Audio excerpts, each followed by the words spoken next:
भगवान ने पिछले श्लोकों में जो बात कही है ना, और जो बात नहीं कही है, वो सब की सब बात उपसंहार रूप से भगवान ने इस श्लोक में कह दी है।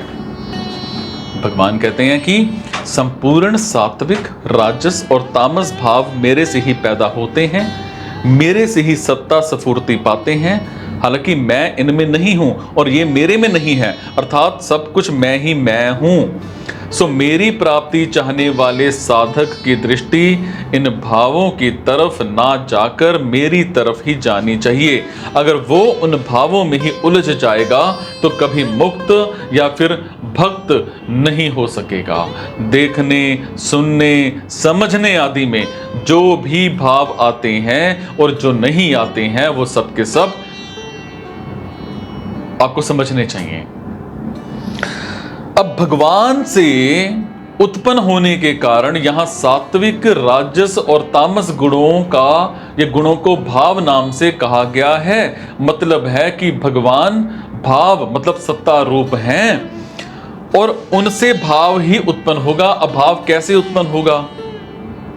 भगवान से उत्पन्न होने के कारण सब भाव भगवान के ही स्वरूप हैं।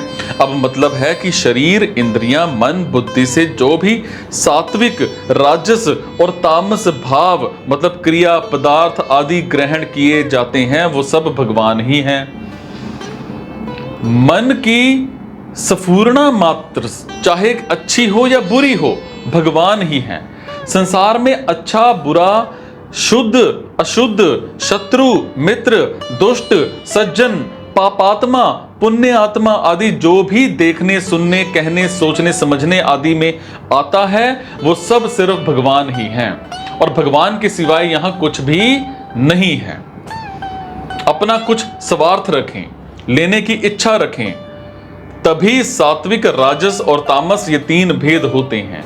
अगर अपना कुछ स्वार्थ ना रखें और दूसरे के हित की दृष्टि रखें तो ये भगवान के ही स्वरूप हैं। इनको अपने लिए मानना, इनसे सुख लेना ही पतन का कारण है।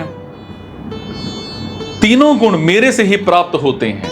अब ऐसा कहकर भगवान ने यह भाव प्रकट किया है कि साधक की दृष्टि इन गुणों की तरफ ना जाकर मुझ गुणातीत की तरफ ही जानी चाहिए, अर्थात मेरी सत्ता और महत्वता मानकर मेरे ही साथ संबंध जोड़ना चाहिए, जिससे मेरी प्राप्ति हो जाए और हमेशा के लिए दुख मिटाकर महान आनंद का अनुभव हो जाए। मैं उनमें नहीं हूं और वो मेरे में नहीं है, ऐसा कहकर भगवान ने यह भाव प्रकट किया है कि अगर कोई मनुष्य मेरे को सत्ता और महत्वता ना देकर सात्विक, राजस और तामस गुण, पदार्थ और क्रिया को सत्ता और महत्वता देकर उनके साथ संबंध जोड़ेगा तो वो मेरे को प्राप्त ना होकर जन्म मरण में चला जाएगा। भगवान मानो ये कहते हैं कि तीनों गुण मेरे से ही होते हैं, फिर तुम मेरी तरफ ना आकर गुणों में क्यों फंसते हो? जो गुणों में फंस जाते हैं वो मेरा भजन नहीं कर सकते, परंतु जो गुणों में नहीं फंसते वो भक्त मेरा भजन करते हैं। ये गुण टिकने वाले नहीं हैं, क्योंकि कारण टिकता है, कार्य नहीं टिकता। जैसे सोना टिकता है, गहने नहीं टिकते, मिट्टी टिकती है, घड़ा नहीं टिकता, ऐसे ही भगवान टिकते हैं, गुण नहीं टिकते। गुण तो परिवर्तनशील और मिटने वाले हैं, पर भगवान नित्य निरंतर ज्यों के त्यों रहने वाले हैं। उनका ना परिवर्तन होता है ना नाश होता है। इसलिए भगवान की प्राप्ति गुणों से नहीं होती, हालांकि गुणों के संबंध विच्छेद से होती है। सो तमोगुण को रजोगुण से और रजोगुण को सत्वगुण से जीतकर गुणों से अतीत होना है। यहां एक विशेष बात समझने योग्य है कि सगुण साकार भगवान भी वास्तव में निर्गुण ही हैं, क्योंकि वो सत्व, रज और तमोगुण से युक्त नहीं है।